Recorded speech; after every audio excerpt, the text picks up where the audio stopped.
is your picture of Gonzo. Crash Helmet. I have no idea what you're wearing. I'll pretend like it's I'll check it out.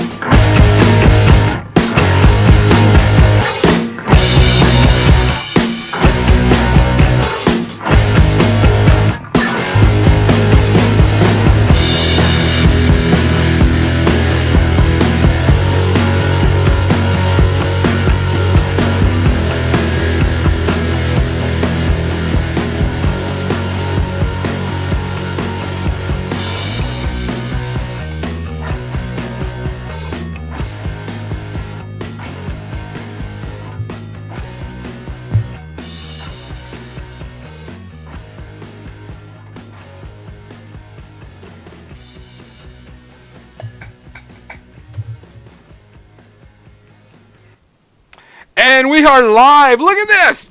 You lost Gonzo. What the hell's with this thing? It's like all jacked up. Oh my god.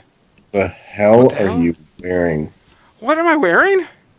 It is like, I can't. What's wrong? You don't like this? This is like the most incredible thing in the world. Hold on, let me see if I can put my... Can you still hear me? Gonzo? This... There might be a hate crime on your face. This is one of the trophies for the Colossal Wrestling. That's awesome. This is one of the masks for the winner that wins the best paint job of their Colossal. Whether the paint job is painted really, really awesome, or if the paint job is painted like a really, really awesome wrestler. Nice. So this is the mask you're going to get if you have the best painted Colossal for the wrestling tournament at War Machine Weekend, which we are sponsoring, by the way. Mm-hmm. So, hold on a second. Whew, those things are hot. I had these specifically flown in from Mexico for the tournament. This is trophy number 1. They had to come in, and they are directly from Mexico, from a guy that actually designs wrestling lucha libre masks. So, I am so glad that our Patreon money is going to something as glorious as this. yes. I mean, this is, ladies and gentlemen of the Patreon, this is what we're doing with what you give us. Podcast, us, and luchadores. Besides paying the bills, guys. Which we need to talk about the Patreon real quick. We appreciate everybody that donated money and given us stuff. And we're not done yet, guys. We are sponsoring the 2 events at War Machine Weekend, which I'm very proud to because that's one of my favorite cons. We are sponsoring the Colossal Wrestling event, which you've seen one of the trophies, and that is the trophy for the best painted. Also, we are actually sponsoring the Senior Pro Tour. So if you're going to be there, every person that participates in the Senior Pro Tour will get a special prize from us. We're not saying it yet because we're hoping it 100% comes in by time, which should. Mm-hmm. Also, if you're going to be at War Machine Weekend and you find me and you say a certain phrase and do a certain thing, you will also get some swag from us. What is that certain phrase? What is that certain thing? Inquiring minds. We will tell that right before the media section. Okay. So hang in there, folks. Hang in, guys. But not only did y'all pay the bills, we paid off the XSplit for 6 months. We paid off storage for our stuff, which I'm still looking to try to get us a free so we can bring y'all more swag and more fun things. We also have a little bit of money in the bank still, which we're going to hold on to for things that comes up. We also definitely need to reimburse some people for their awesome miniatures they're painting. So if you're donating, we appreciate it a lot. It helps us out with everything. Helps us do a lot of stuff. We really appreciate our guests. And like I said, if you're going to War Machine Weekend, you'll find out what you can do to get a little bit more swag. Other than that, Seth, I see that you're painting, but are you drinking tonight? I am drinking the water. The water? Why I the am. water? Uh, I severely jacked up my knee on Friday, and sometimes water mixes better with things than other things I could be having. So I just want to make sure that I am ready and able to go to school tomorrow, and not perhaps in the ER. All right. That's all I'm saying. That's all I'm saying. Let's see. I decided to stop taking those things so I could drink alcohol tonight. What are you on Uh, tonight? well, I mean, we'll do a small backstory. And I had to have a tooth removed. It had been cracked so much and broke off down in the root that they had to just remove it. So I had to have Yeah, a tooth fuck that removed. tooth. Yeah, and they broke part of my jaw off with it, my jawbone with it. So they gave me some pretty good pain meds for a few days. Oh. So I took that. I'm healing, but there's no bleeding or anything. So I stopped taking the pain meds so I could drink with y'all tonight. All So right. if you're drinking tonight, make sure you let us know what you're drinking. I, of course, will be drinking some good old Maker's Mark, which I'm almost done with it. I mean, gosh, look at this. I've got maybe like one more podcast to go and I have to buy a whole new bottle. And I'll be chasing it down with some honey brown. Other Nice. than that, guys, we appreciate you coming on the show, supporting us, letting us do all this cool stuff for you. We enjoy doing this. So Letting us fill your ears and your mind.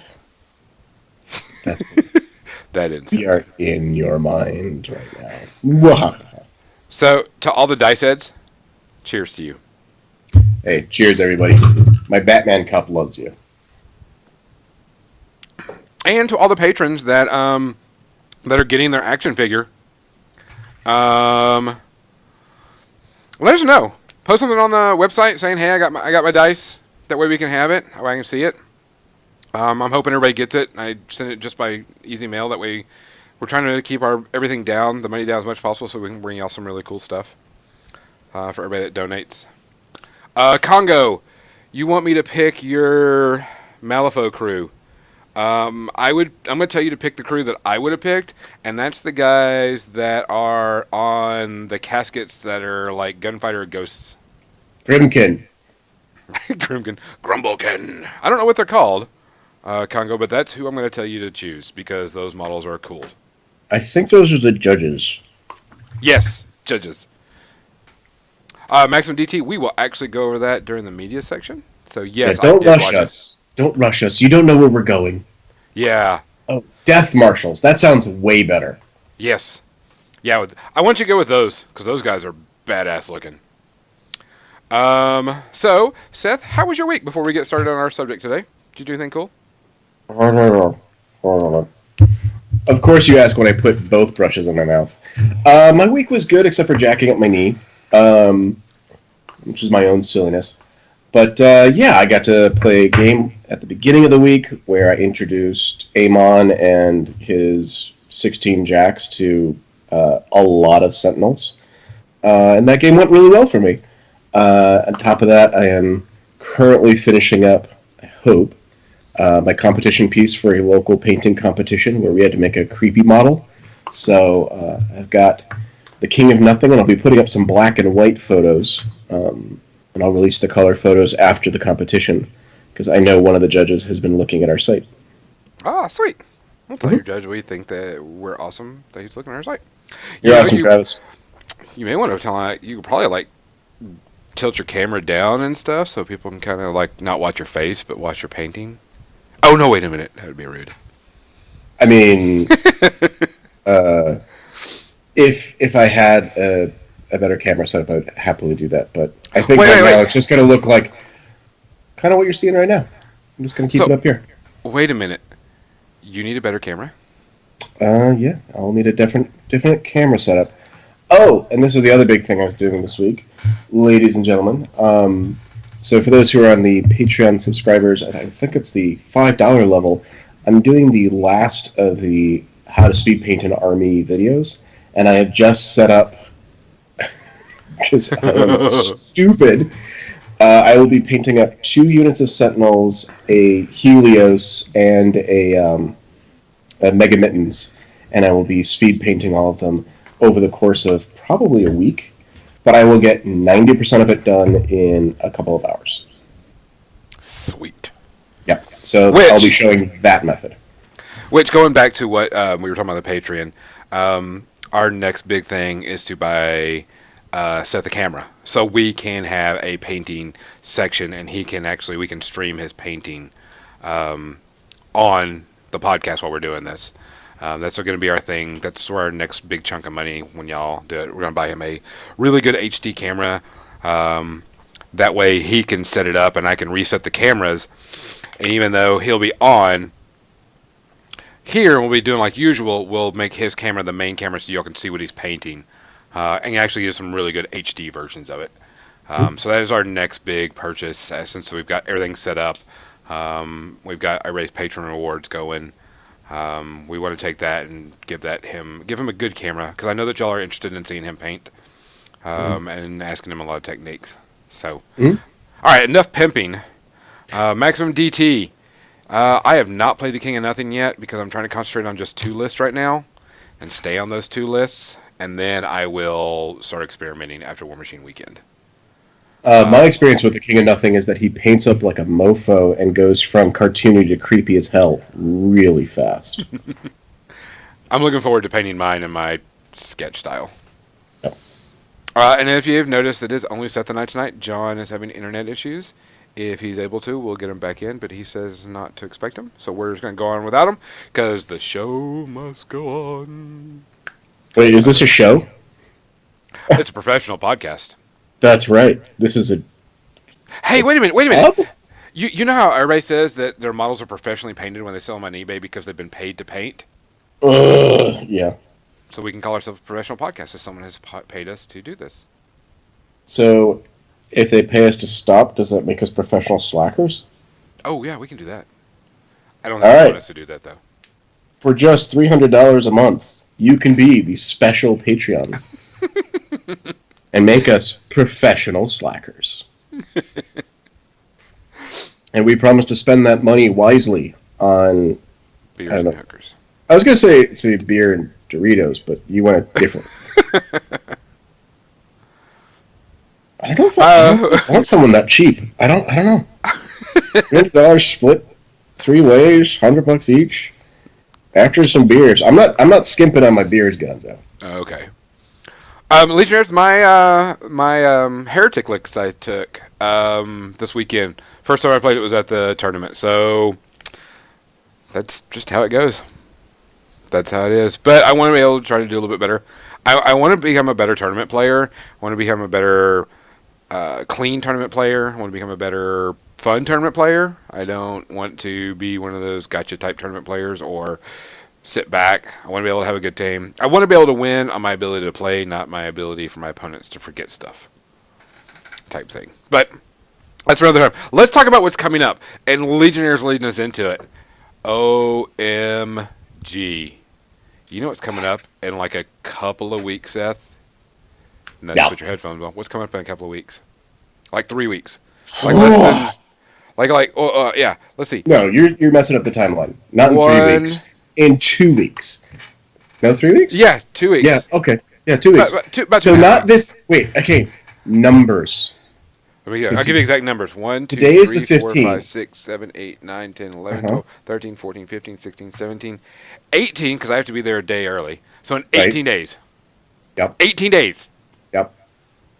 The most incredible convention of all time is happening.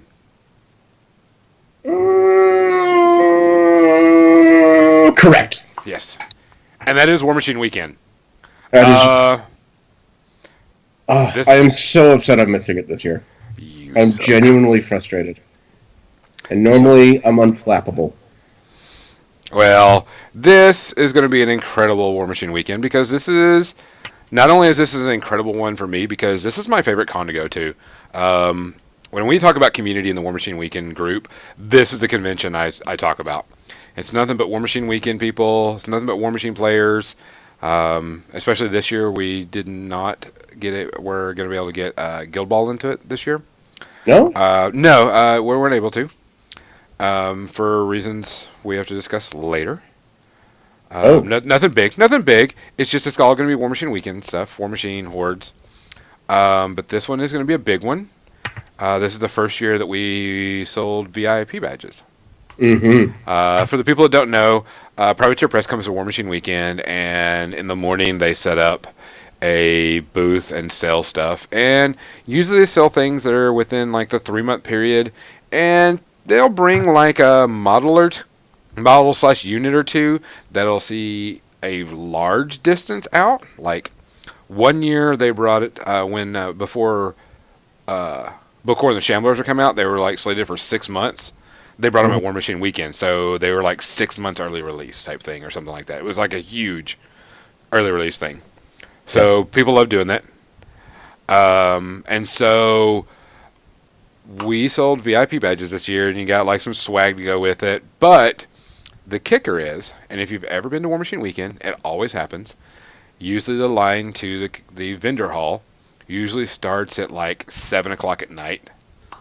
And people camp out and sleep in the line and play games, and people bring board games, people bring card games, video games, everything to sit in line.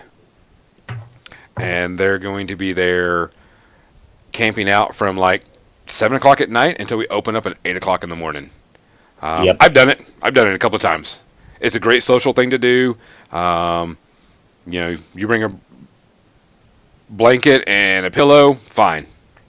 Nobody cares. It's a lot of good times. But the new thing that they're going to do is, if you're a VIP subscriber, you get to go in on Thursday night at like 8 or 9 o'clock at night, and you get to see everything that they're going to have before it happens. And you get to buy everything before everybody else does. So you get it pretty much a day early, which is cool. I'm excited for that. Mm-hmm. Does that just mean everybody buys the VIP badge? We decided to keep it. Carl decided to keep it kind of low this year for a test run to see if people would buy it, and we only put it out for like 50 badges, and they all got sold out. Okay. So this will probably be something that happens again, which is good. I can't wait for it. I also was told that I asked Carl if I could do some Facebook Live for the podcast. And kind of do some early stuff and some interviews with the PP staff, and if PP's up for it, we definitely will be live streaming quite a few times. Awesome. For War Machine Weekend. Can I make a personal request? No. Okay, yeah, I guess so. You're on the podcast. All right. When you see Dallas, please kiss his beautiful bald head for me. Oh, I'll live stream that bitch. Thank you. I had to make sure that he was still coming because, we all don't know exactly who's going to be there, and he said he was going to be there. And I think he's doing some stuff. But, yes, I will definitely, and I will live stream that on Facebook for everybody. So, if you can't go, if you can't go to War Machine Weekend this year, keep an eye on our Facebook page for live Facebook streams. I'm going to be able to try to get as much information we can, try to get so everybody can see, and try to help people that just can't go. For filming stuff. So, if you can't go, you need to go. And if you can't go because of money or whatever reasons, well then, live vicariously through me and Facebook Live. That's my plan. Yep. I've already got a list of things I got to pick up for everybody. I mean, Seth has asked for one of every miniature, and since he's rich, those teachers, he's going to be getting that. I do know. I said a T-shirt. Just a T-shirt. Oh, just a T-shirt. Okay. Just a T-shirt. Which, if you haven't seen the new T-shirts, is the new Solo symbol, which is really cool. I think it's going to be that blue-green. I'm not sure. I know committee members get a red one. Mm-hmm. And I've been working really close with Carl to make sure everything gets done and helping him out, so it's a little less stressful for him. Good. Which I always look out for Carl. Carl and I have been friends for a long time. Mm-hmm. So, and also, they did have a competition painting. Mm-hmm. And the model you're painting is the model that you have to paint for the competition this year. Did you know that? The Gorman? Yes. I did know that, because even though I'm not able to go this year for financial reasons, because moving cross-country is expensive, I am still doing all of the competitions that I would have normally done. So I've got my 90-day piece with the Gorman. and I'm trying some new things out with that. I've got the King of Nothing here, who would be my solo piece, and then I've got a Warjack that I'm looking at, but I would have to find a little extra time in my schedule to finish. Get rid of sleep.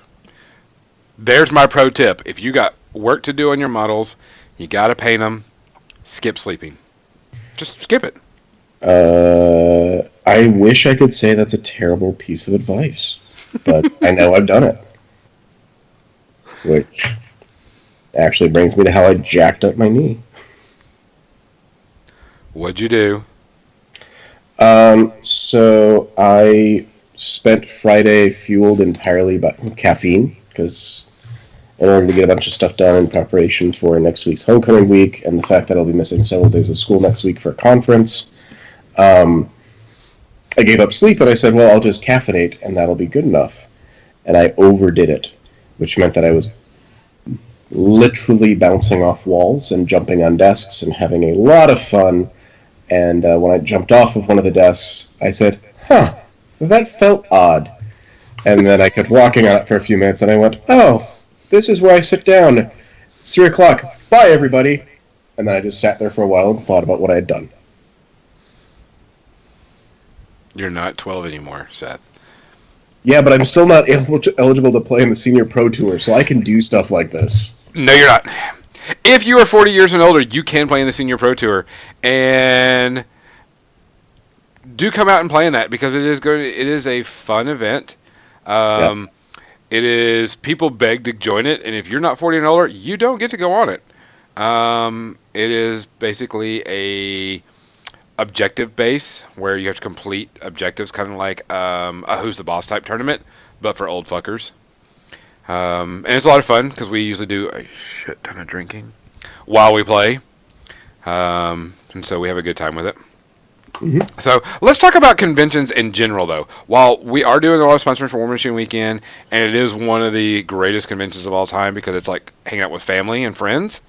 Which also, if you're going, myself and Tim Banky are doing a social event on Friday night, I believe. Banky! Where we're going to be drinking and smoking and just getting back to the roots of hanging out with each other. Mm-hmm. But there are some really big do and do nots at a convention. All right. I'm going to tell you the most important do at a convention. This is a must-have when you go to a convention, no matter what convention is, whether it's a 1-day, 2-day, 3-day, whatever. Clean yourself. Please take that shower. Please shower, take a bath, put on deodorant, whatever. You do not want to be that guy. Nope. Because if you're that guy, you're known as that guy forever. It's true. And I don't want to smell you. Nobody else wants to smell you. So, oh my gosh. Please be a clean person when you go to a convention. And chances are you don't want to smell yourself. Oh. And that's the worst. When you're like talking to somebody, you're having a great time, and you're like, what is that interesting odor? Oh, that's me. I am sorry for my existence. That has ever happened to me. What? Yeah. Yeah, whatever. So, Seth, that is my number one you must do. What is your number one you must do? Actually, my number one is the same as yours. Shower. I also am a fan of, if you've got a friend who you know needs a shower, make the suggestion. Hey, pal, bud, friend, you need to go freshen up. Whatever's going on right now is not as important as having a pleasant experience for everybody else. I think it's just part of being a good member of the community. And I have done that to people who just definitely didn't know. And you can be cool about it. Yeah. 100%. Mm-hmm. Let's see. What's another do at the community? Talk to people. Oh, 100%. As many people as you can, just say hi, even if there's not much more than that. I was surprised standing in line at War Machine Weekend last year. I was waiting to get into the vendor hall and just started up a chat with the guy next to me. It turned out not only did we know some of the same people because of the community, he was also an English teacher, and so we talked about teaching and kids and fun and cracked up at the ridiculousness our students have done. The guy next to him got totally into the conversation because his kid was in high school. And by the time that we were done, I had a dinner date. I got to go hang out with some people that I'd never met before. Um, One of them was one of the painting competitors, so we had some great chats about that. Like, it was a great time, and if I hadn't just said hi and sort of jumped in on a conversation, I would have missed out on all that. And I still talk to those guys every now and then. Oh yeah.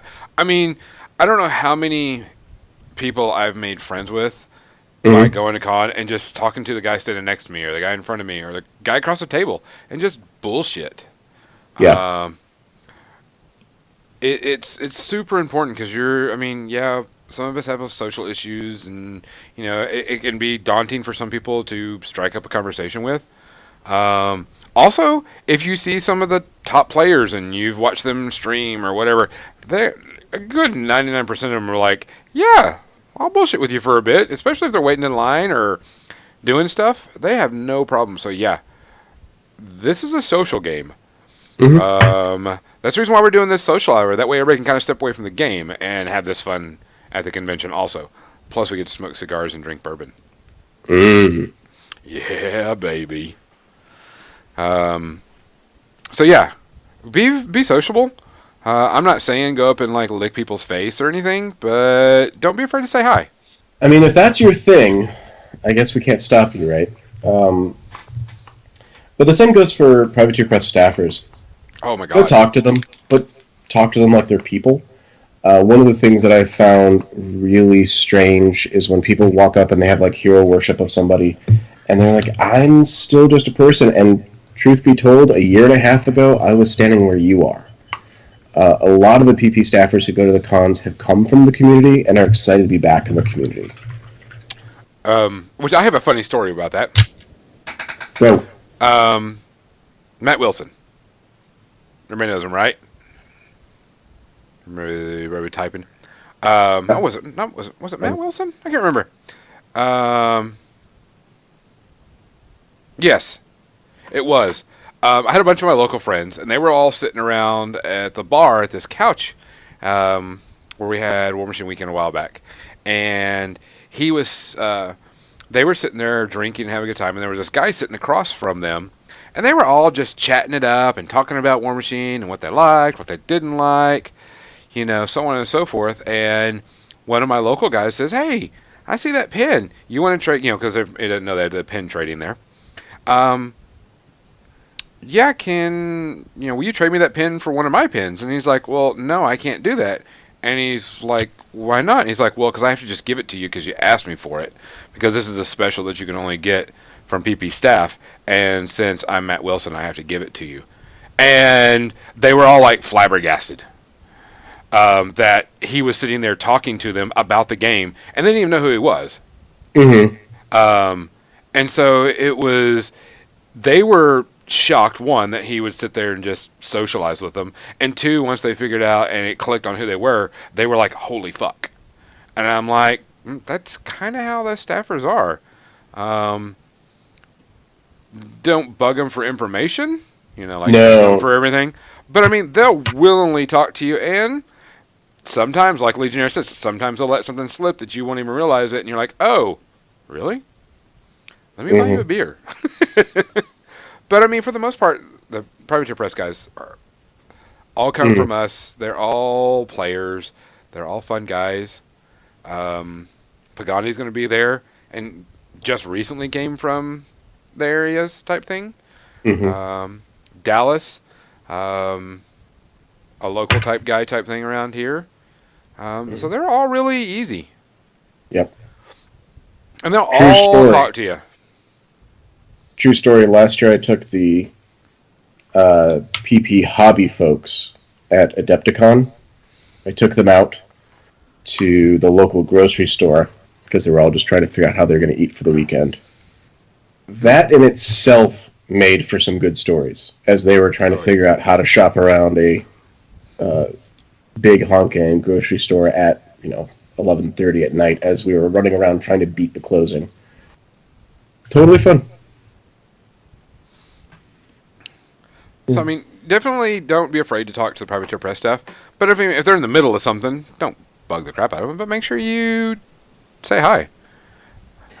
They meet a ton of people, so if they don't recognize you, don't be upset. But they'll talk to you about anything. Especially, they'll love to talk to you about the game. And since Company of Iron is just coming out right before War Machine Weekend, they'll probably want to talk about that a ton. Yep. So don't worry about that. One of my big cons you must do: drink a lot of water, eat some food. Yeah, preferably not the food at the con.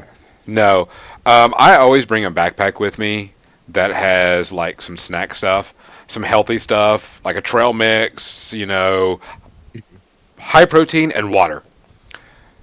And don't get me wrong, I'll probably be drinking my ass off at the convention, but definitely bring a bunch of water and food. Either something you can make really quick, like a quick sandwich in your hotel room and bring it down, or quick snack bags with good protein in them, because that'll keep you up and going and moving. So, yeah, a major thing is food, especially if you have low blood sugars or know that you can drop easy. Don't be an idiot about your blood sugar. Definitely don't get hangry. I call him my local player, but he's one of the L2 war game guys, Scott, and he's diabetic, and every once in a while we'll sit there playing, and we always keep a packet of crackers and peanut butter with us, the peanut butter crackers, and we make sure that he eats, because he'll get into his game or get into something and just totally, it loses his mind on it, and we're like, no man, you've got to eat. And he's like, yeah, thanks for looking out for me.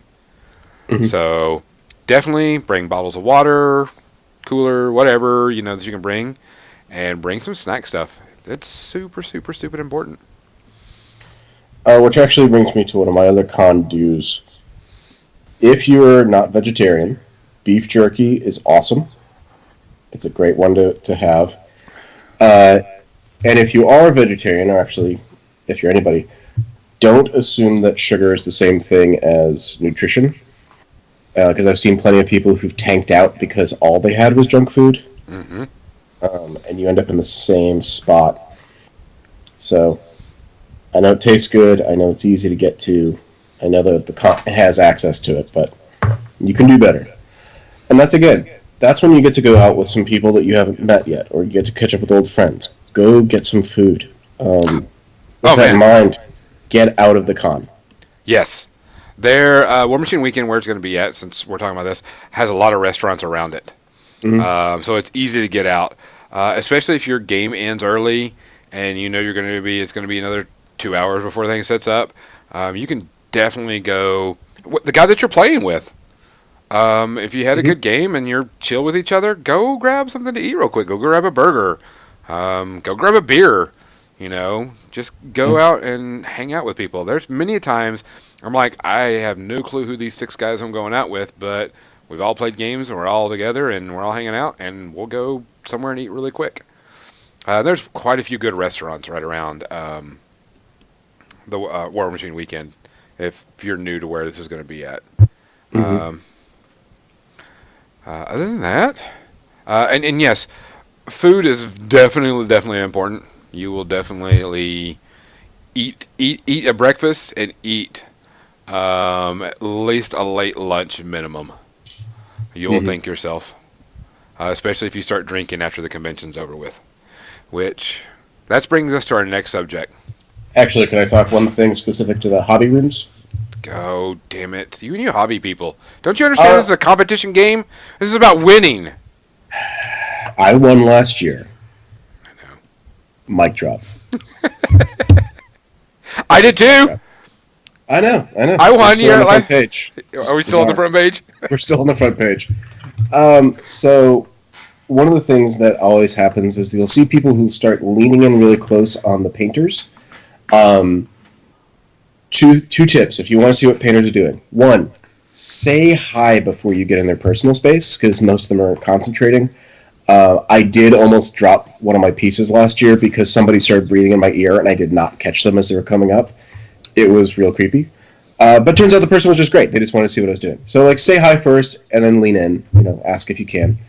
And at the same time, if you get in there and you see something cool, say hi. Ask to see it. Most of the painters are happy to show off because this is one of the few places where you can actually show off what they're doing.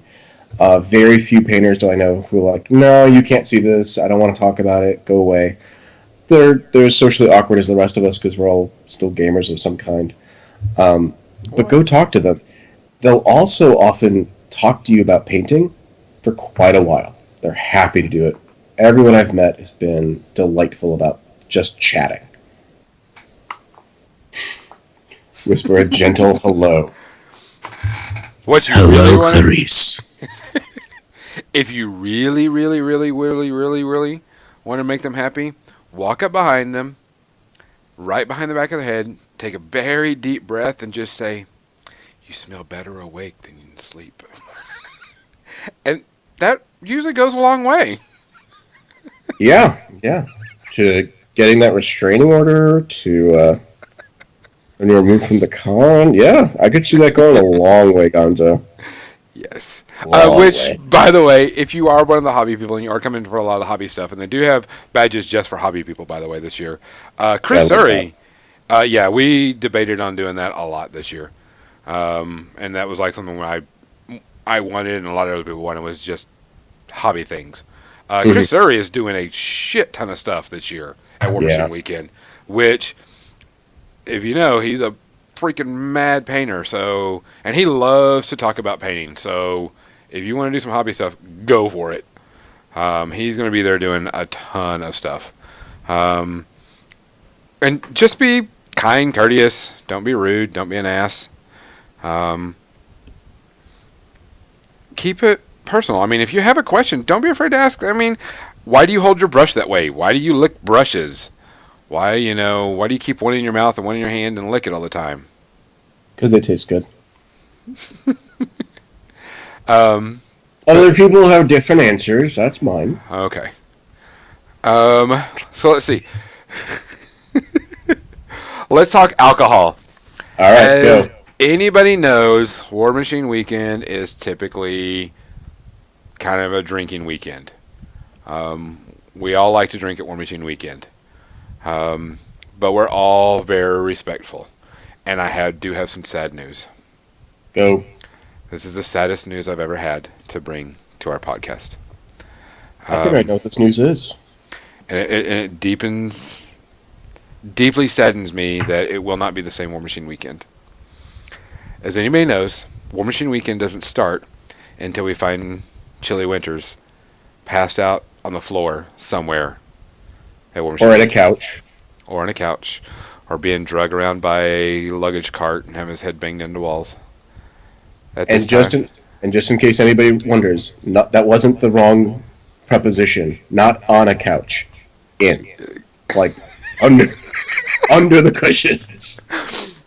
But it saddens me to tell you that Chili is not able to make it this year to War Machine Weekend. No! So, if you've ever been to War Machine Weekend and you know, the con usually isn't in full effect until Chili's passed out somewhere. So I'm going to leave it up to some of our listeners. You will have to take up Chili's spot because I can't this year. Can we use some of our podcast money to create a Chili Winters life-size cutout? Not in the short amount of time that we have. But I think I think I can get a picture of him. And I will put him in there. Sort of like how they did with Will Hungerford taking Billy everywhere. Yeah. Like Jay Little Larson. Billy. We'll take Chili. We'll take little Chili along with us. How about that? Because I actually have a pretty interesting picture of Chili from last year that I took, and I will make that, and I will put that on a stick, and I'll take him with me everywhere I go, and put him in the background. Is it the one that was taken when he was lying in repose in front of the vendor hall last year? on like Thursday No, night. That was my favorite one still. no, this was Thursday before, and he tried to challenge me to a drinking competition. As everybody knows, I'm not a small guy. I'm a pretty big dude, and Chili is like tiny compared to Hmm. me, and so he always tries. So last year, of course, I brought my um, flask with me, Gonzo's Happy Flask, which was kindly donated from a previous friend. Uh, and I think I will probably bring that. Flight Medic, what? I haven't seen you in forever, dude. What up, buddy? And I will paint. I will take a. I will print that off, and I will take a picture of him with me wherever I go, and put him in the background. Maybe tape him to my back with this little standee behind me or something. You know? I What do you like it. think? Well, I think when you do your live streams, that's your co-host. Oh, that'll be my co-host. Yeah. Chili Winter's co-host. I'll have to let him know that Well, we. since the other two co-hosts of the podcast aren't actually going to be able to be there, we need No. someone. You gotta have someone to talk to. Make a creepy mask in his face. Do like an old Deadpool.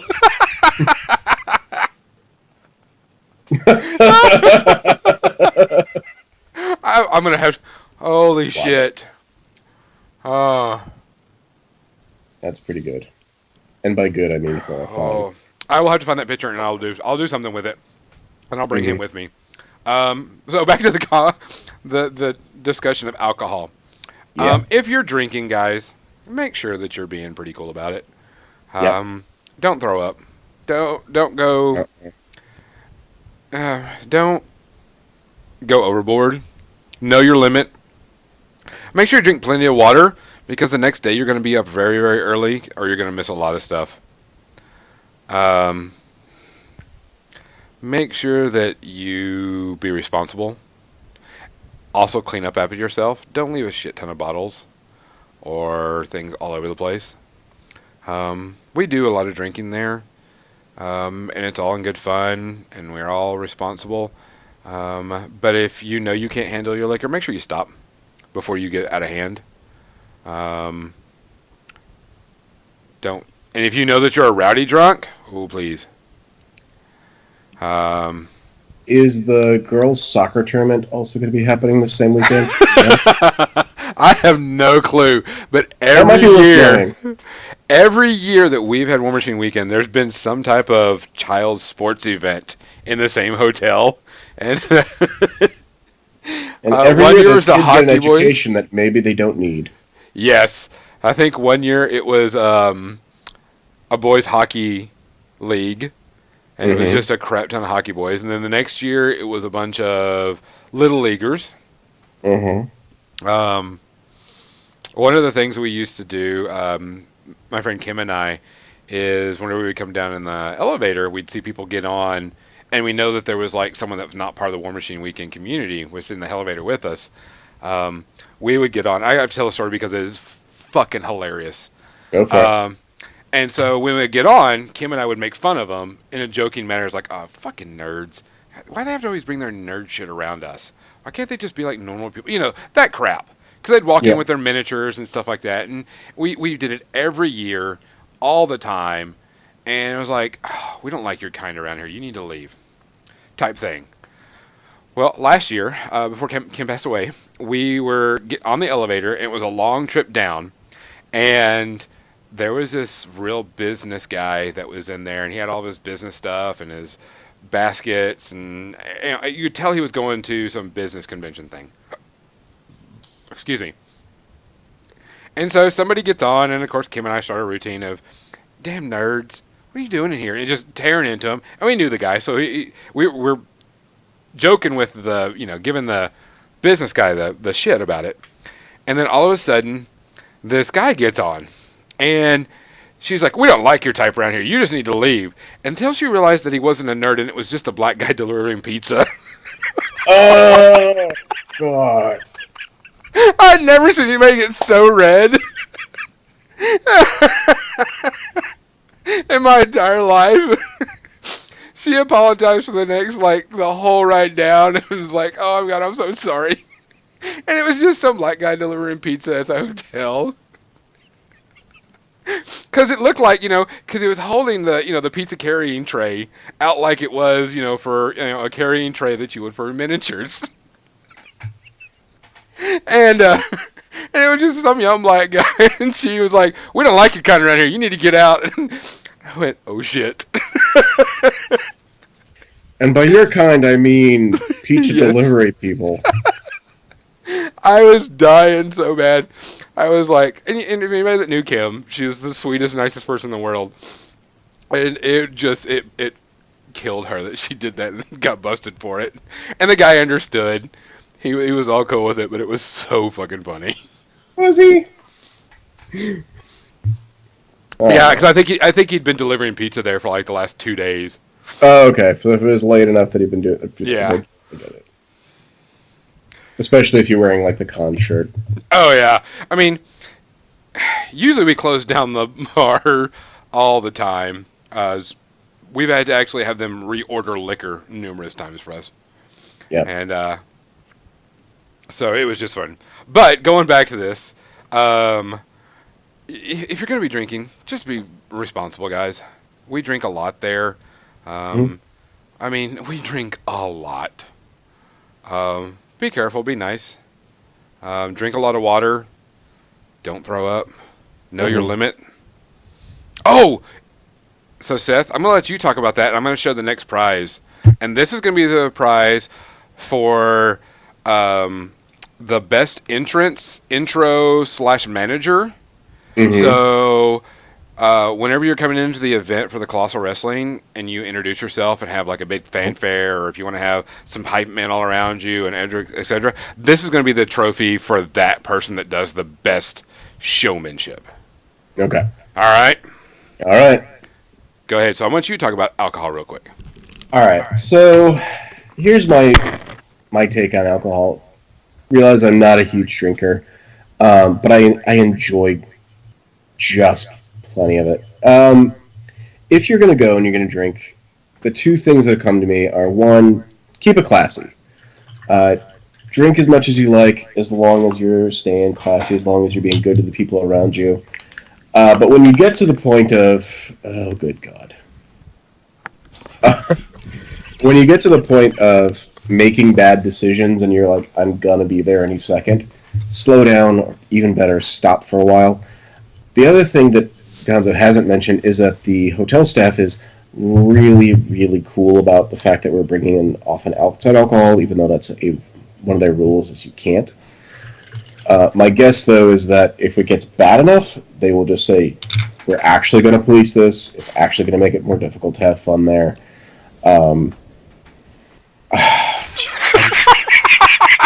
Every time I look up, all I can see is like this weird luchador / Kamen Rider horrible B movie out of Japan. Okay. I need to work on my intro, I think. I need to... What? In this corner, weighing 45 bad decisions a night. With a combined strength of 2 wet noodles. Beer. I was going to say whiskey and beer. The Gonzo! What? Can you smell what I farted? We actually just put it in a bag. We're going to give it out as one of the prizes. One of my farts is one of the prizes? In a bag. In a bag. There you go. In a bag. So this is the mask and I'm sorry. that we are going to give away for the best intro / hype event. And oh my God, is this thing badass? I mean, look at this. We got horns. It's all tricked out in gold. I mean, it's got a cutout for the mouth. So you can. So I mean, what happens eyebrows. if you win that and somebody takes it off your head? Does that mean you've lost your powers? Never. You just have to hide your face. Just hide your face. Hide your face. Don't you know how wrestling works? It's all real. Especially luchadores. Especially luchadores. Oh my God. I mean, just look at this. Who wouldn't want to wear this around the con?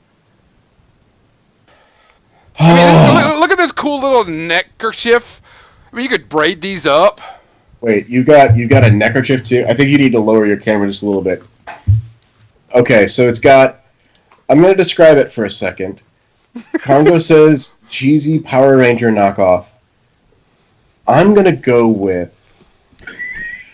Yeah, people on the podcast, people who are going to listen to this, this is a visual cast. You need to see what terrible things we're doing today. Okay. Oh, yeah. This is all about the visuals.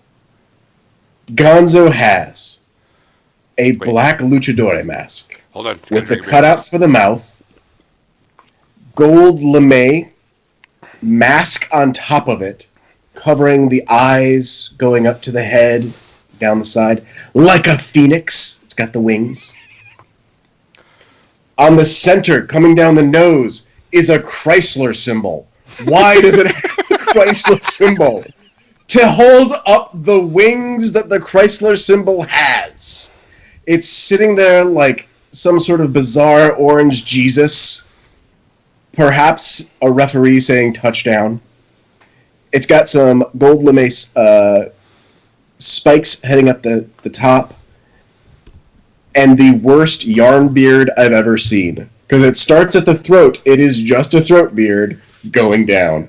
What you are seeing in your mind is nothing compared to this. It also has what looks like it might be Chinese writing on the side, but I can pretty much guarantee it's not. Because it's reversed on either side. That's not how Chinese works.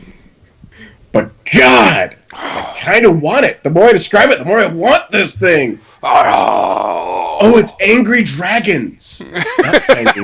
I was trying to see around your headphones. Angry Dragons on the side, breathing fire into the Chrysler symbol while you have a red, bloody, dripping neckbeard cloth. Dude, this is the full package. I figured this would be the perfect hype man award. Yeah, I mean, if you can wear that and talk somebody up, people can't look away. This isn't like the previous one. This one, you have to see it. It cannot be unseen, and once you've got it on, that is who you are. No, I am not overselling this Flight Medic. I am just being traumatized, because now Gonzo is dancing and flexing. I'm going to go back to the painting. I'm a little concerned. Concerned about what? What's in my Batman cup? What has happened? But yeah, that is going to be the trophy. We have one more to go. That will be the trophy for whoever wins the best hype intro into the game. Mm-hmm. Other than that, whew, those things are hot. I would recommend that whoever is going to do this, if you can get some ladies to come in holding cards, or better yet, take a robe off of your Colossal. I guarantee there are robes in your hotel room, folks. I think that would be a good way to start. Well, I do know the gauntlet has been thrown. Later, Maximum DT. Because I also have some other sad news. One of our other privateer press people won't be able to make it this year. And I'm actually quite upset about this. Because I talked with... Do what? Whom? I'm dying to know. Well, you gotta wait. Because I talked to the privateer press people and showed them the masks before, I was going to bring it on the podcast. But the gauntlet has been thrown because Will Hungerford has said that he is not able to make it. They're making him go somewhere else after War Machine Weekend, and he told Will Pagani to bring him back. One. So Pagani is looking to take one of these trophies from us. I didn't think he was allowed to do that. That sounds like cheating. That's unfair. Shenanigans, I call.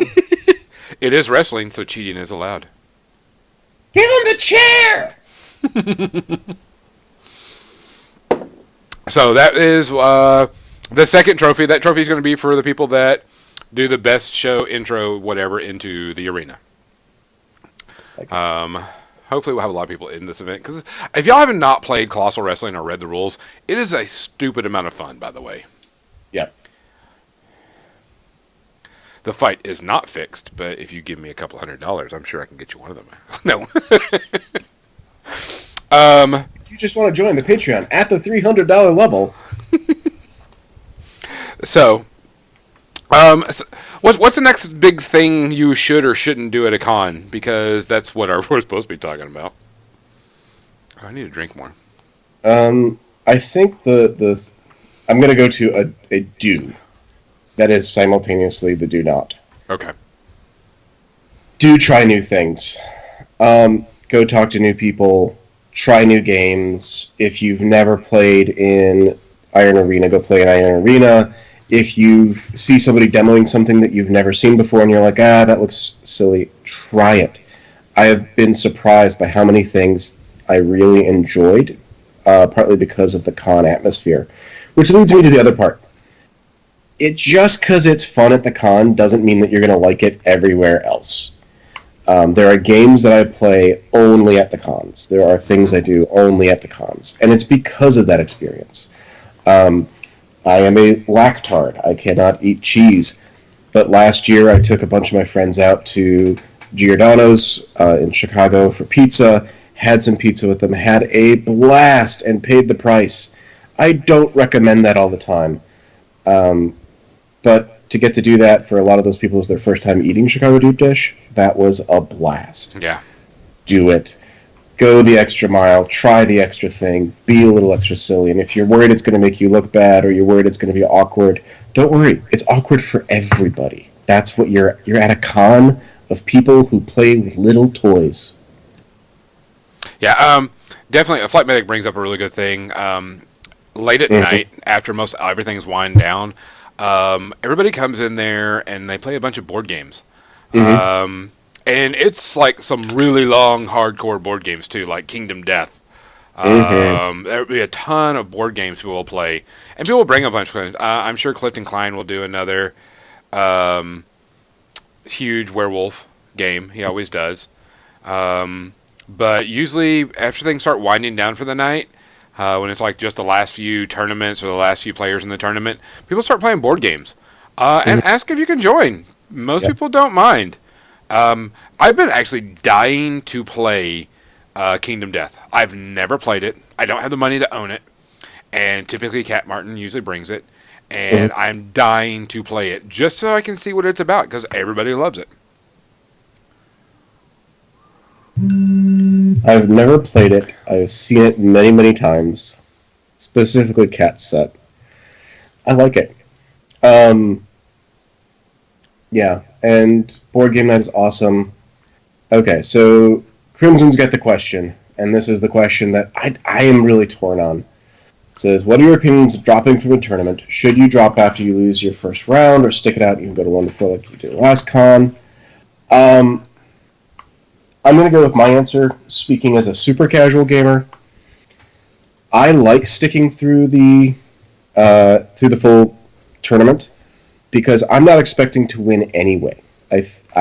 In my understanding, is a lot of the people who are dropping because they feel like they've lost. If I have fun, I never feel like I've lost playing. And I'm willing to spend the time. And on top of it, like if I go play a bunch of other people who are more or less filthy casuals, great. That's who I love to play. What I get scared about is when I get paired up against the Tom Guans of the world. So that's sort of my thought. What do you think, Gonzo?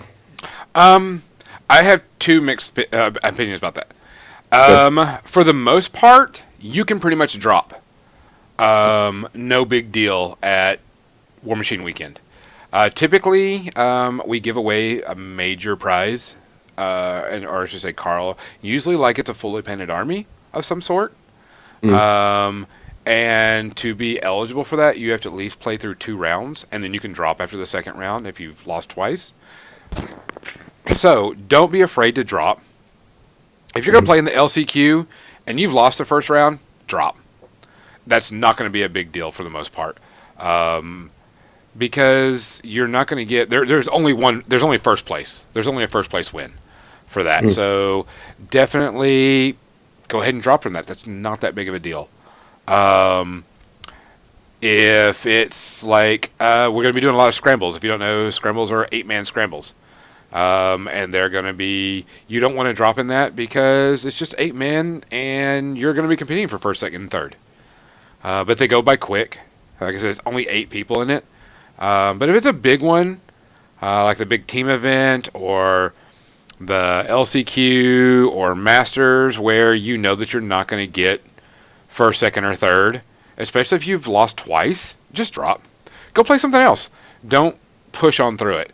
If people are worried about their strength of schedule at that point, don't worry about it. So Crimson, just go for it. You're there to play games. You're not there to be someone's whipping boy. But I definitely would say stick there for the large tournaments. Stay until you lose twice. Once you lose twice, go for something else. Go hang out. Go play Iron Arena games. Go to whatever. Don't feel like you have to because you may ruin someone's strength of schedule or something of that nature. Yeah, and that actually still fits in with what I'm saying.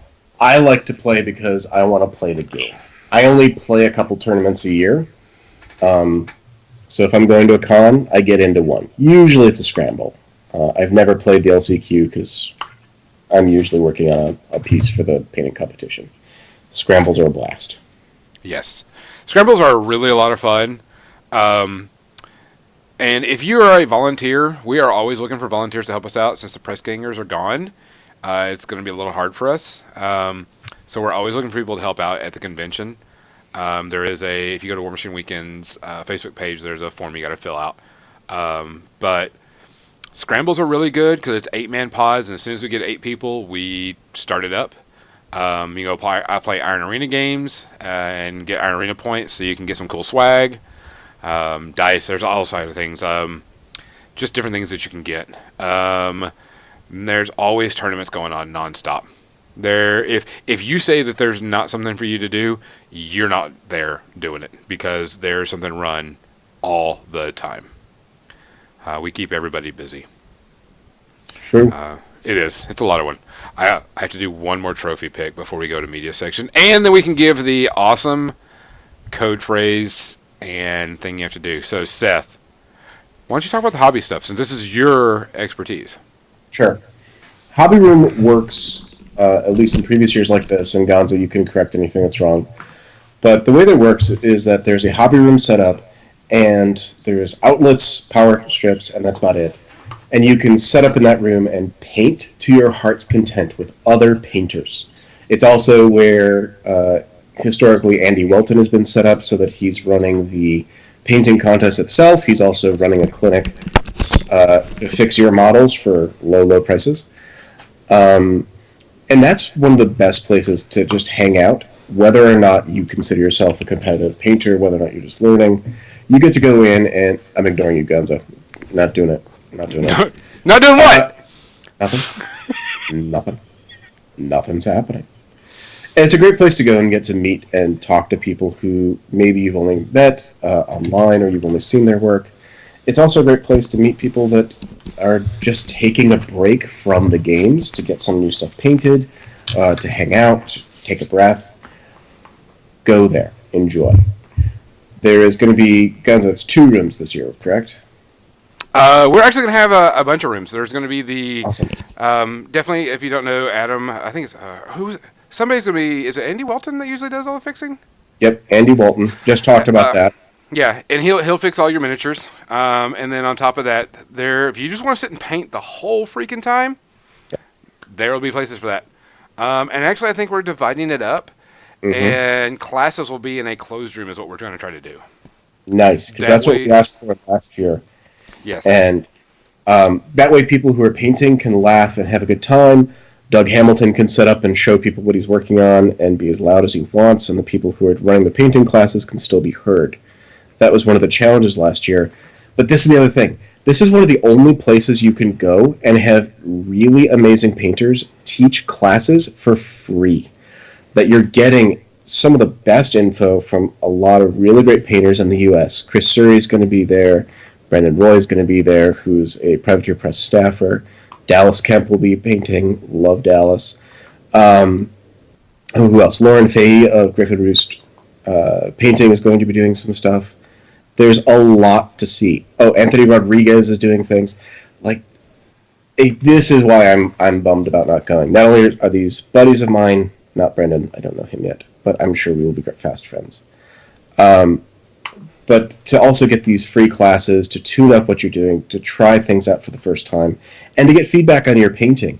I keep saying, if you want to become a better painter, get people who know what they're doing to talk, to look at it and tell you about it. This is a place where you can do that, and people are so excited to get to chat. Okay. This Yeah, is the trophy for the winner of the Colossal Wrestling. balls, man. I mean, Legionnaires. Executioner Hood. Oh, God. Okay, Executioner Hood. Not quite, but sort of skeleton face. The cutout for the mouth is small, but is matched by the cutout for the skeleton on the side. You got some very nice triangle edge work. Some detail lines. Yeah, there's no question that there is power in this. Anything on the side? Or just the black hood? No, I think it's just black. Okay. So, like, this one says, my Colossal is ready to wrestle and destroy you.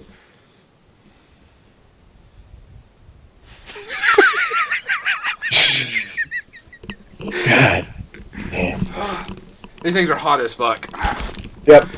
So, Legionnaires, if you want to go and you want to paint, this is War Machine Weekend is a great place to be. If you are planning on doing tournaments, go in between the tournaments. Go after you're done with your game. I guarantee there's people there. They're going to be doing stuff. Class schedules are posted. Maybe there's something you really want to take. I really recommend Lauren Fahey's Flesh, where she's doing faces and flesh. Her stuff is immaculate and beautiful, and she explains it really well. If Chris Surrey is talking, just go listen. He has so much knowledge and experience to impart, and he gets very excited. One of the things I've also done is asked the painters afterwards to like look at something that I've done and just chat. And I've done that multiple times. I've done that with people I know, and I've done that with people I don't know, and now I know them. Like, do it. It's great. and definitely, I mean, like I said, I'm not a huge hobby person, but I know there's many times, like Dallas, when he's done with a hobby class, he'll go over and sit with all the painters, and he'll work on his own personal miniatures. Yep. And just sit there and bullshit. And he doesn't mind if you go, hey, Dallas, how do I do this? Am I doing this correct? You got a better technique for me to do? And he'll like, well, what are you doing? And he'll say, I'm trying to blend this properly. And he'll go, oh, well, try this. And he doesn't mind. Nope. I mean, and that's a free lesson. Of all the painters, like I don't know Brendan that well, but I know Dallas really well, and he's so into the hobby part of it. He wants you to be better. He wants you to ask him questions. I mean, don't ask him 40 billion ones, but I mean, if you have a question about something and how it works, just let him know. He has no problem with it. Yep. Spend less time fanboying. Spend less time fanboying with Dallas and more time talking to him. He's going to love it. Yes. But this does lead me to the one warning about the painting room. Is traditionally it fills up pretty fast with the folks who are working on the competition pieces the first couple days. So if you see that there is a seat and there's a bunch of stuff at it, don't assume that someone's actually sitting there. Ask the people who are at that same table. If they say that person's away and you can usually sit down, don't use their stuff. But you can usually find a place to sit. And if someone says that person's coming back, assume they're really coming back. I have seen the only thing I've seen close to an altercation was when somebody took the seat of a painter and moved their stuff about 30 minutes before the competition was due. That was not an okay moment. We had to have a chat. But that was one time, 1 year. The rest of the time, it's great. It's so friendly. Congo, we're not sure. We're not even thinking about next year just yet. We're just thinking about right now. We're trying to get the last final things done. So hopefully Colossal Wrestling will go off very well, and we'll definitely have it again. I know that Company Iron looks to be a big hit this year. So we expect that to be happening. We'll probably see that a lot more. We've heard some really good hype about it. A lot of people are into it. Mm-hmm. Other than that, we're actually a little bit over into media time, which is no big deal because we're having a lot of fun. Yep. So for the people listening, if you see me at the convention, and it will only happen Saturday afternoon. So Saturday, 12:01, and you find me, and you say these certain phrases and do these certain things, you will get a swag from us at More Than Dice. It can't happen Friday. It has to be Saturday. Friday, I'm way too busy.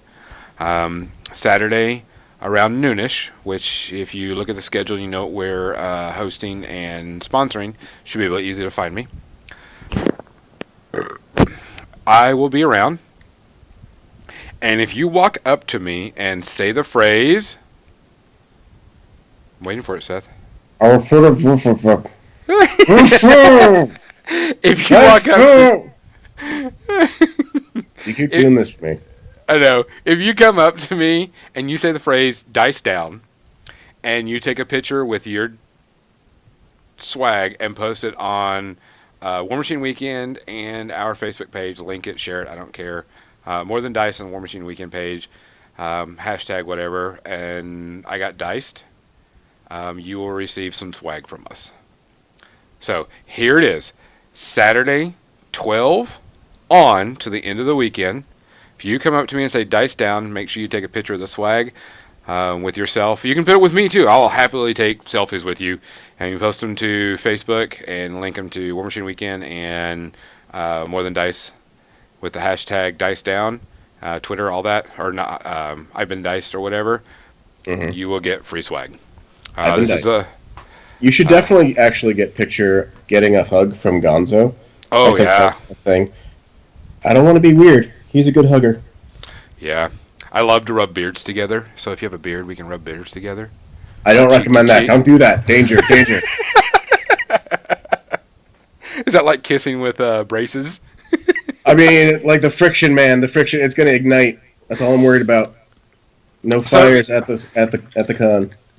If you find me Saturday after 12 o'clock and tell me dice down, you will get some swag. I just hope that you post it on there because we're trying to get all the social medias going on this. Other than that, please come out to War Machine Weekend. Come and find us. Have a good time. Be safe. Get there safe. Arrive safe. Leave safe. Get home safe. At the end of it, make sure you say hi. Come by and see me. Throw me a beer or two. I'm not going to argue with that. Or some bourbon. Really, some bourbon. But I won't turn down anything. Come out to the social. We'll talk about anything. So, I think it's time for media section. Are you ready for media section, Seth? First, I have to say this. Congo, it's not stranger danger. It's Gonzo danger. Gonzo danger. It's its own thing. Like, there's a special alert. It's the purple alert. If you see the purple alert, Gonzo is rubbing beards. Watch out. All right, let's go to media section. All right, fine. All right, Seth, you're all in the chair by yourself today. What movie did you watch today? Oh, my God. All right, so this weekend, as I said, I have been laid up because I hurt my knee. I will actually get into the center of this so you can hear it. And I have been enjoying the shit out of Sci-Fi's 31 Days of Halloween. Oh, yeah?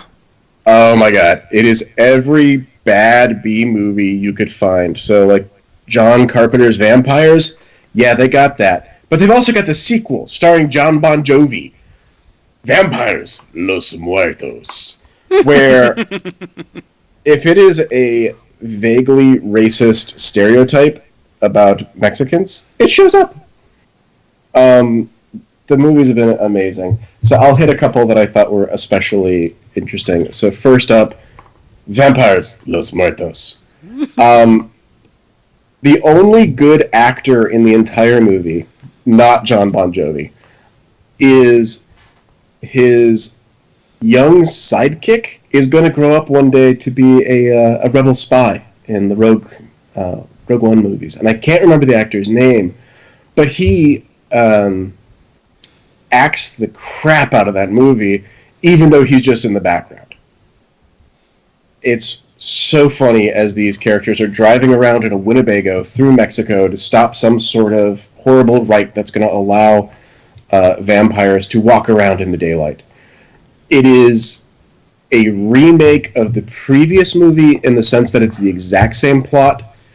It is a sequel in the sense that they have a third of the budget. But the movie ends in exactly the same way and does the exact same things. It's pretty terrible. But really, it was fun to watch. I also got to watch Insidious 3, which is not scary until the last 30 minutes of the movie. There's a scene where a psychic goes into the dark side where all the evil ghosts are, and it's tense, and it's silent, and it's creepy. And then they go back to the previous not scary movie, and somehow it turns into an episode of Ghost Facers from Supernatural. It's bizarre. It is not worth watching. I would say that any of these are worth a shot of Kraken, but again, I've been on other things. And then, so something that I did watch that I really liked, and I'm going to do an actual review on.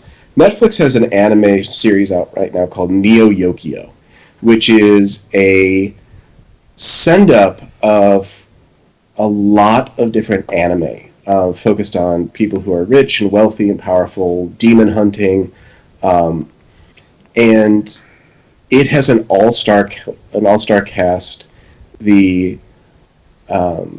If you look at the list of who is in the show, it is shocking how good they are. I'm trying to think of one name in particular. It's been a day, man. It's been a day. Is this the one with the British Will actor? Smith's kid? No. If it is with Will Smith's kid, I would be really shocked. I don't think so. Look it up. But there's a mecha butler voiced by... crap. Who's the very posh British actor? Is it Yokayo? Yeah. And it's the... he was the original voice of Jarvis in the Iron Man movies. Is it kind of kiddie It is, except anime? that it is sort of a kiddie anime, but as you go through it, it's really not. The things they say, what's going on, it took me a little while to figure out that this was actually a custom-made anime and not just something that had been revoiced. To the point, so like in episode 1, there is a field hockey tournament going to be played by these boys, and they're all very wealthy, upper-class boys from New York called Neo Yokio. And the main character says, I've been dumped by my girlfriend. I don't think I can do it. The ennui is just too strong. And his friend goes, man, these bitch-ass motherfuckers from the other side, we got to take them down. And I was like, what? And the entire show is like that, where every time you get a little bit comfortable with what's happening, it gets just surreal. The conversations they have, the discussions, are hysterical, and it's totally worth watching. See, Mm-hmm. Yes, it is. Jaden Smith is the main character there. Kaz Khan. Yes. Okay, so it's Jaden got Smith. Jude Law, Susan Sarandon. There we go. Susan Sarandon, yeah. Yeah. It reminds me a lot, the pacing, the jokes they're making, reminds me a lot of The Fabulous Mr. Fox by Wes Anderson. Oh. Where the setup and the jokes and the plot, none of them quite match, but it's done so purposefully, it's very funny. And they also do a little bit of commentary on media, social media, people with podcasts like this, all of which I found very, very accurate and, again, way funny. Highly recommend one shot of Kraken, because if you're just a little bit off going in, you're probably in a good place. See, I tried watching it, and I couldn't get through the first episode. Yeah, you have to get through the first episode because they're just setting up the issue. that sets up the rest of the show. So like the first episode I felt was a little uneven and a little odd. And then the second episode I was like, oh, that's why it was uneven and odd. They're setting up this joke. It's Neo Yokio, Neoyokio. It's for free on Netflix. 6 episodes. Each episode's 20 minutes or so. Really a good, funny watch. And there's like one of the jokes that they have is they keep talking about the Russians, and they're like, the Russians? You mean the Soviets? Yes, the Russians. Oh, the Soviets. Like, they don't want you to ever feel too comfortable with where you are, but they're definitely talking about politics today and the ridiculousness of what's going on. The way that people try to hang on to wealth and power. My wife and I were watching it, and one of the lines that this kid says is, the only thing worse than being second is being second to a jackass, which is actually a line from Shakespeare. So like they're sneaking stuff in constantly that's like just totally surprising, a little left field, and a ton of fun. That's not really real. I have to disagree with you. Go for it. I will definitely give it. I will definitely go. I couldn't get through the first episode. It just made me want to vomit. Yeah. I couldn't stand it all. I will go a little bit more because you're giving me a recommendation, but I could not. I got into like 15 or so minutes. I was like, I just want to cut my eyeballs out. Yeah. So I will give it a few more episodes to see, and then I will give another review to next week. Mm-hmm. And see where it is. But I've also noticed, Gonzo, that you and I don't typically like the same stuff. That's because my tastes are good. Oh. Yours are good or mine are refined. I got it. I'll give it a few more. I'll give it a few more episodes because I got plenty of painting time coming up because I'm gonna try to get all painted for War Machine Weekend. Yeah. Give it an episode or so. And yeah, realize that you're not supposed to like the main character, but you also don't watch it for the main character. Yeah. You're watching everybody else who is just, out of their minds. My one, before we even talk about the coolest thing that happened this week, is you're going with your Halloween theme.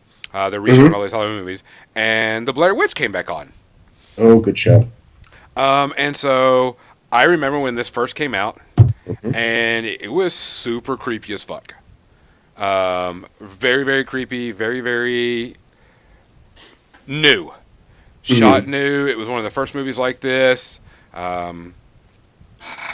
Very much the hidden found tape thing. Yeah. And the first one that did it right, and it set off a lot of alarms. Some people thought it was real. Yep. Some people freaked the fuck out. I think when I originally saw it, I was like, this shit is cool. This shit was badass. This was neat. Creepy as fuck. Really, really cool. Really liked it. I sat and watched it again, and it's still cool. Yep. But I think the problem with it is you don't find tapes anymore, and the nostalgia is you already know that it's fake. You already know what it's coming along, so it's kind of lost some of that feel. Yeah. Excuse me. The feel that came out when it originally came out. But if this is the first time seeing this movie, and you've never heard of it, and especially for like a preteen or an early teen, and you watch this, or you've got like your slumber party or whatever, and they're like, you got to watch this movie because this is stupid creepy and freak people out, that would be balls awesome nowadays. Just because it was done so well as a found tape. Tons of kids filming themselves doing stuff. I mean, it broke all the original boundaries of what was supposed to happen in a movie. You didn't do filming from certain perspective. You didn't film, running. It wasn't done by handheld cameras, type thing. So when the movie came out... Unless it was The Evil Dead. Unless it's Evil Dead, but Evil Dead's a whole nother genre. Sure. Of awesome. But I mean, this was done... It was done so well at the time and broke so many film do not do's and hit so big. And it was really, really good at the time. It's still a good horror movie, still great and creepy, still scary, spooky. Um, because they didn't overtop it with a lot of special effects.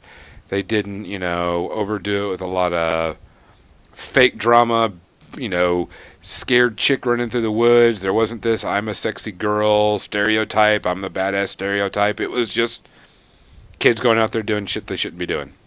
Yeah.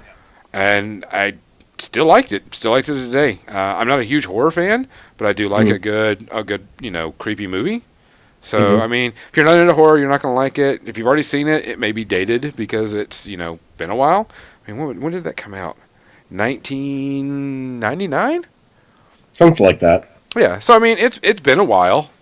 But, for somebody that's never seen it and don't know about it and you give it to them, like this, if you were to have like some 13, 14-year-olds watch it, even though they probably shouldn't because it's rated R, but we know how kids are, they would probably dig that shit.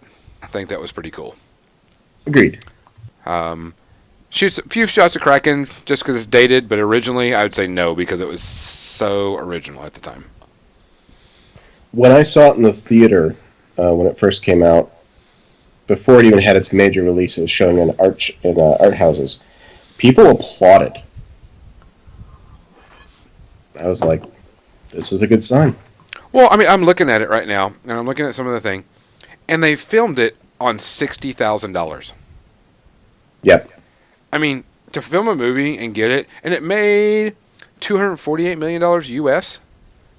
So, I mean, it made a shit ton of money. Yep.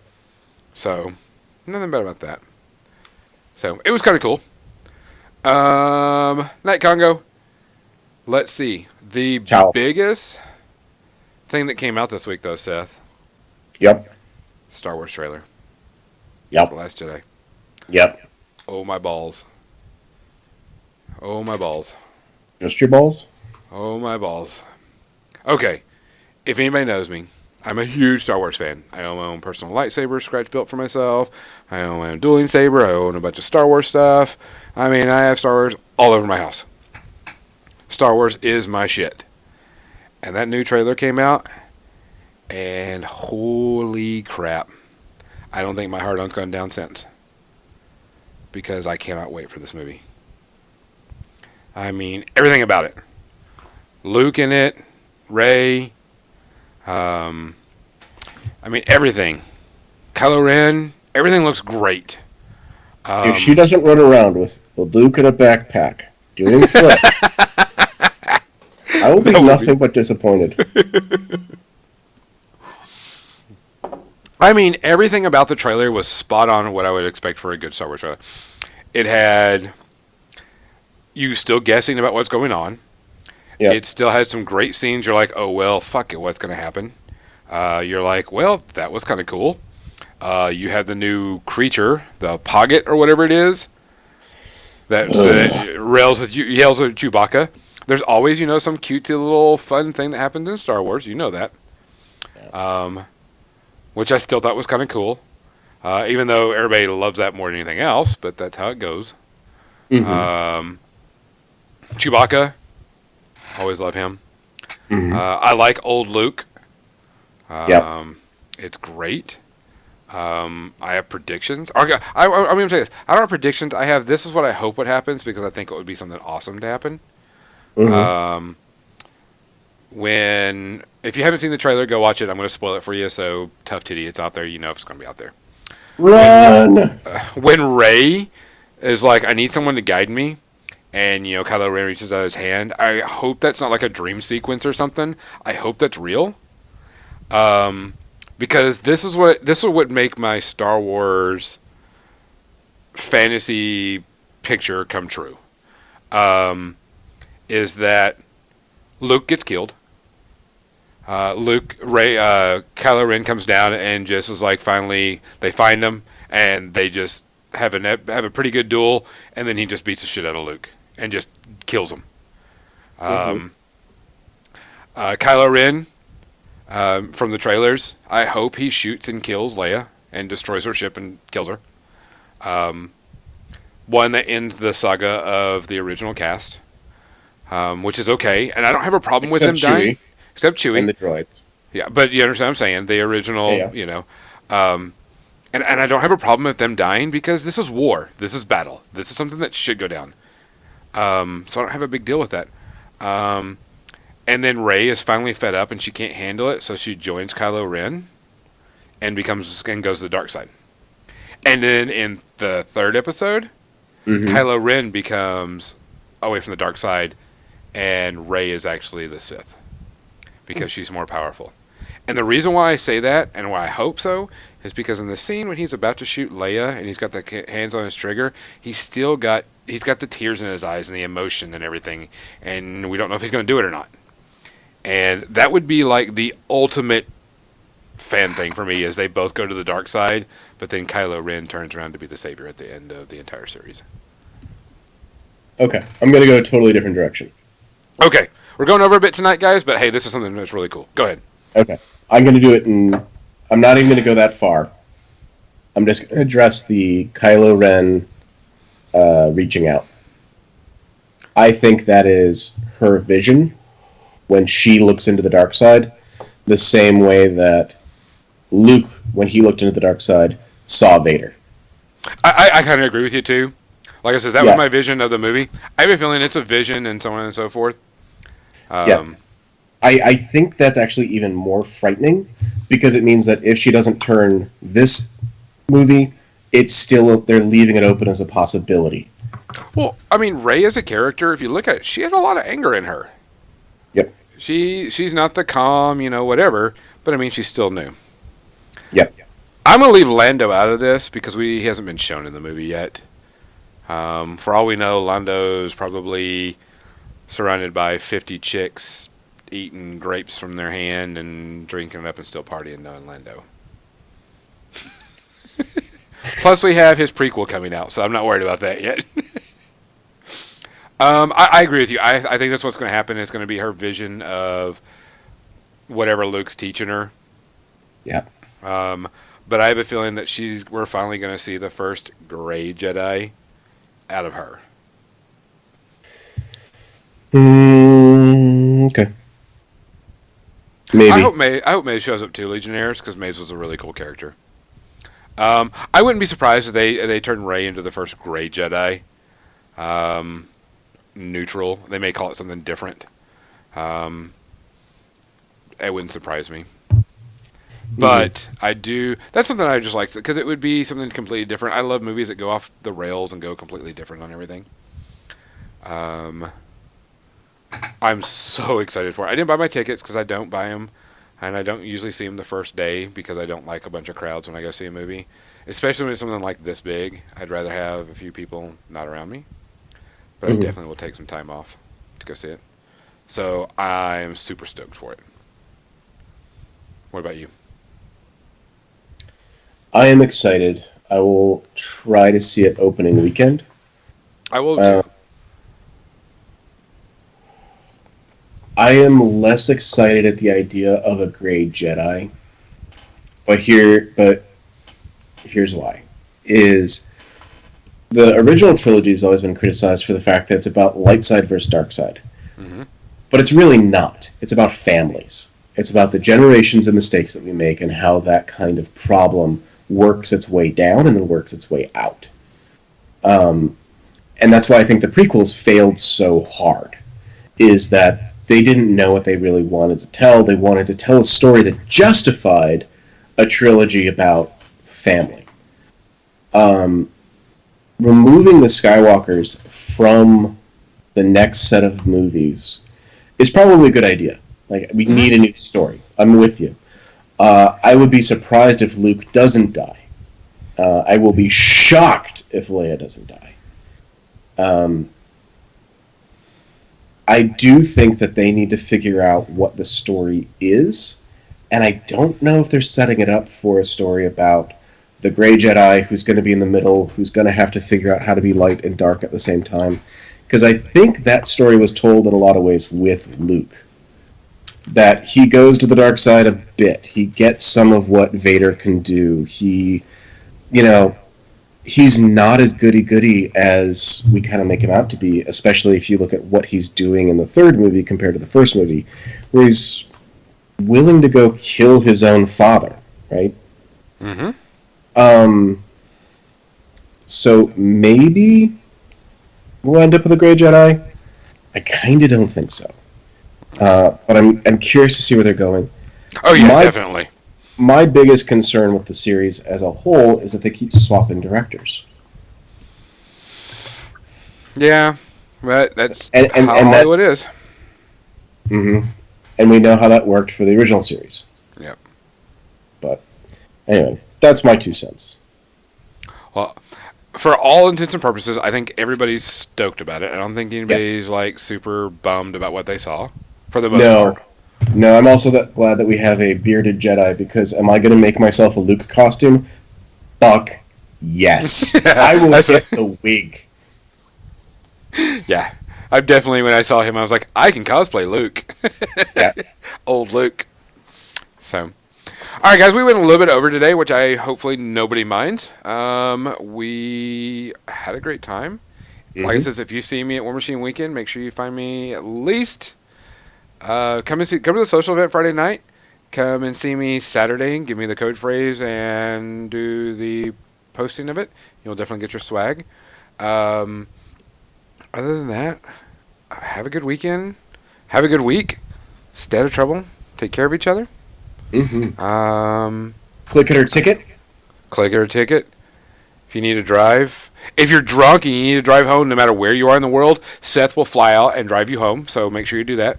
I was trying to figure out what you were going to get me to do this week. What is Seth getting signed up for this week? Flying to pick up your drunk ass. Yep. So, other than that, guys, we appreciate every time y'all are on. We appreciate every time you donate to a patron. We will have these videos up shortly. And be a lookout, because I will be making a post about not next weekend's podcast, but the weekend after, for our huge guest appearances. I cannot wait. We've got 8 people on the podcast that weekend, and I'm going to put it out there and get... I'm actually going to bump the post a bit and probably put some money behind it, because I want people to be there for this one, because this is a pretty important one. Yeah. And talk to people about this one. The conversation we get to have is a very rare conversation. Mm-hmm. So we will talk about painting, which I'm going to enjoy, but we're going to talk about something bigger, which I cannot tell you how excited I am for this one. So, be on the lookout for that. Other than that, if you know anybody's watching, make sure they watch the YouTube one so they can see the trophies. I will take some pictures of the trophies later on and post them on the Facebook page. Other than that, guys, have a good night. Good night, everybody. I'm Seth.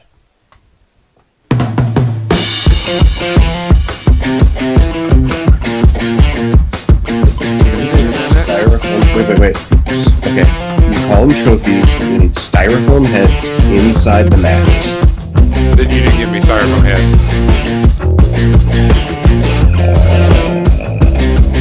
I'm going to do some searching. Better make them quick. Good night, Vengeance. My students laugh when I say y'all. Apparently, say y'all. If you're not dancing to this music,